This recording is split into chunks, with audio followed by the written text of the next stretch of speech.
বিসমিল্লাহির রহমানির রহিম। আসসালামু আলাইকুম। আজকে তৈরি করে দেখাবো ভিন্ন রকমের পটল ভর্তা। চলুন তাহলে রেসিপিটা শুরু করা যাক। চুলাতে একটি কড়াই বসাতে হবে। তার ভেতরে আগে থেকে ছাল ছাড়িয়ে ধুয়ে পরিষ্কার করে নেওয়া গোল গোল করে পটলগুলো দিয়ে দিতে হবে। তার ভেতরে ঝাল অনুযায়ী কয়েকটি কাঁচামরিচ, এক মুঠো রসুন কুচি, কয়েক টুকরো আদা কুচি,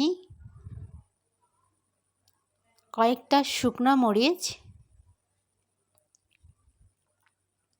এক মুঠো পেঁয়াজ কুচি,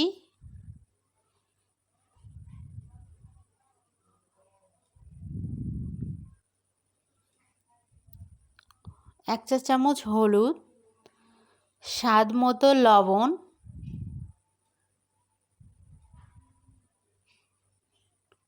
এবং পটলগুলো সিদ্ধ হওয়ার জন্য পরিমাণ মতো পানি দিয়ে দিতে হবে।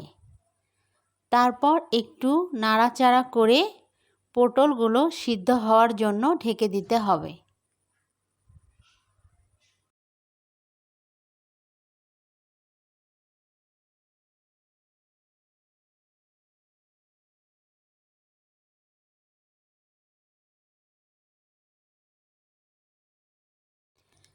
ঢাকনা উঠিয়ে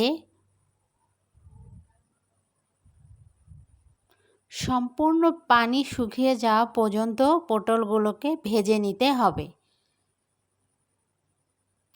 পটলগুলো সুন্দরভাবে ভাজা হয়ে আসলে ঠান্ডা করে নিতে হবে। ঠান্ডা হওয়ার পর পটলগুলো একটি মিক্সারে ব্লেন্ড করে নিতে হবে।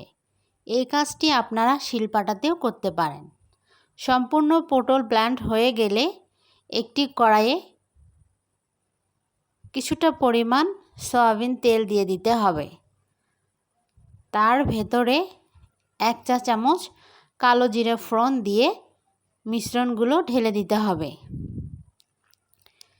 মিশ্রণগুলোকে সুন্দরভাবে নেড়ে মিশিয়ে নিতে হবে।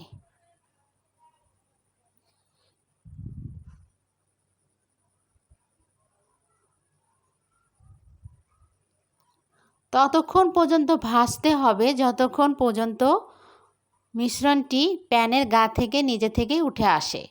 যখন দেখবেন প্যানের গা থেকে মিশ্রণটি নিজে নিজেই উঠে আসছে, তখন বুঝে নিতে হবে হয়ে গেছে।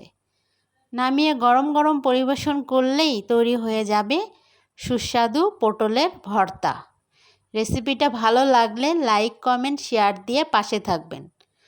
আজকের মতো বিদায় নিচ্ছি। পরবর্তী কোনো রেসিপি নিয়ে হাজির হব। সে পর্যন্ত ভালো থাকবেন। আল্লাহ হাফেজ।